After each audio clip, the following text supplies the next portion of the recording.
shit qo'yamiz, shit qo'yib olamiz endi. Shitimizni ko'rib turganingizdek mana shu joyga joylashadi. Mana shu shitni shu yerga qo'yamiz xudo xolasa. Simlarimizni hovlidan devori teshib mana shu joydan kirgan edi. Ko'rib atilab bu joydan qotirmadik, sabab tekis qotiradigan bo'lsak turbaga to'g'ri kelib qolar ekan. Shuning uchun bitta tepaga ko'tardik, bu o'zi bitta kusuk ko'rib qo'yamiz xudo xolasa. Simlarimiz akkurat yurib kelib, yon tomondan shu tepadan kiradigan tepadan kirib keladi, pastdan kiradigani pastdan kiradi xudo xolasa. Poldan kelayotgan simlarimizni mana ko'rib turgan bo'lsanglar, akkuratni ko'rib ko'taramiz. Shit qo'yamiz, shit qo'yib olamiz endi. Tiki-taka shitimiz bitta, xudo xolasa ko'rib turganingizdek juda ham chiroyli chiqqan. Umumiy ko'rinishiga bitta baho berib qo'yasizlar.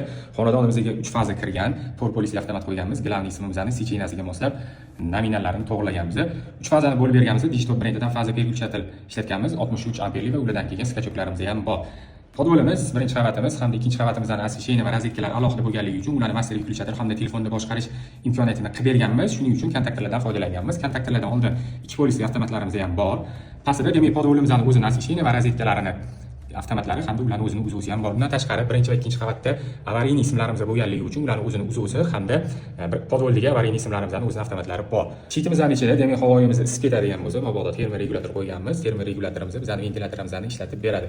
Qo'shimchasiga shit ichiga havo kirib turish uchun joy ham tashlab ketganmiz. Ikki yoq tomondan obshivka qilib bu teshuvni yopib berganmiz. Osvesheniyalari bor, osvesheniyalari ham noodatiy ko'rinishda bo'lgan. Ko'rib turganingizdek, xudo xolasa kimga shunaqa xizmatli kerak bo'ladigan bo'lsa, bemalol bizga murojaat qilib chiroyli va sifatli qilib beramiz. Assalomu alaykum.